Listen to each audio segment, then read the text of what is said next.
এরপরের প্রশ্ন, আমার মা মারা গেছেন, আমার মা মারা যাওয়ার 4 দিন পরে আমার বাবা বিয়ের কথা বলে মানুষের কাছে।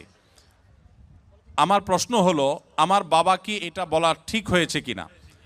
40 দিন না যেতে এটা নিয়ে আমার বাবা আমাদের ভাই বোন কারোর সাথে যোগাযোগ করেন না।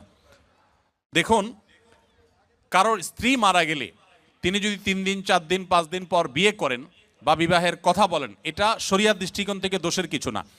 আমাদের দেশে অনেক বাবা আছেন যে স্ত্রী হারা হয়ে গেছেন, কুলাঙ্গার ছেলে মেয়েরা বাবার প্রয়োজন আছে বিয়ে করার, তারপরে বিয়ে করায় না। কেন বিয়ে করায় না?